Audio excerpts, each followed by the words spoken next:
अस्सलामुअलैकुम दोस्तों, हक़ मौजूद। अॼु मां हेॾे शाम जो वक़्तु आहे ऐं पंहिंजे बनीअ जी तरफ़ निकिरी आयुमि।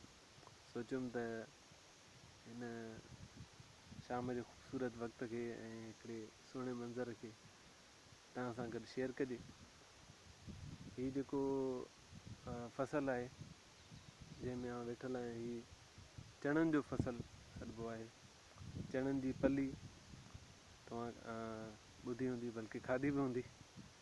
हिन जो जेको ॿूटो हूंदो आहे, हीउ मां तव्हांखे ॾेखारियां थो।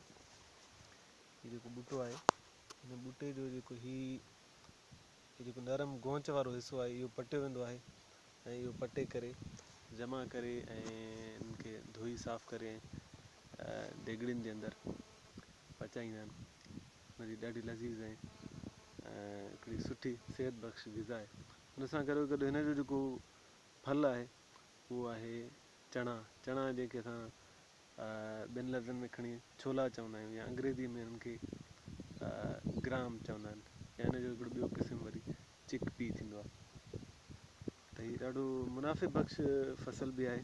मां तव्हांखे ॾेखारियां थो हिते हिन ई ॿूटे जे अंदरि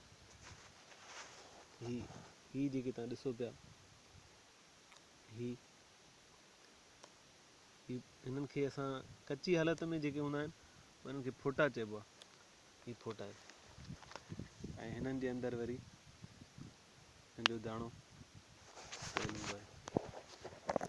मां तव्हांखे ॾेखारियां थो। हीउ जॾहिं वॾो थींदो त हिन जा जेके आहिनि उहे हिन मां चणा या छोला ठहंदा। हिन मां दाल बि ठाहे सघिबी आहे, चणनि जी दाल मशहूरु आहे, ऐं हिन सां गॾो गॾु हिन मां छोला बि ठहंदा आहिनि। घरनि में माण्हू कची हालत में बि हिनखे पचाए करे ऐं वेही खाईंदा आहिनि ॾाढे शौक़ सां। ॾाढी सुठी शइ हूंदी आहे। मां इहे कुझु हीउ जमा कया आहिनि, ॾिसो।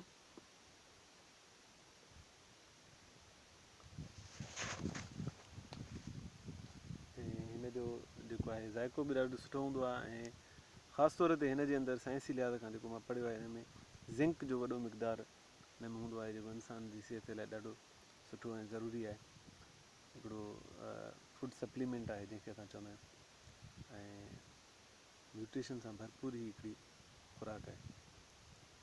उमेद त तव्हांखे हिन नई शइ सां तारुफ़ु ॾाढो सुठो लॻो हूंदो। वरी महिरबानी।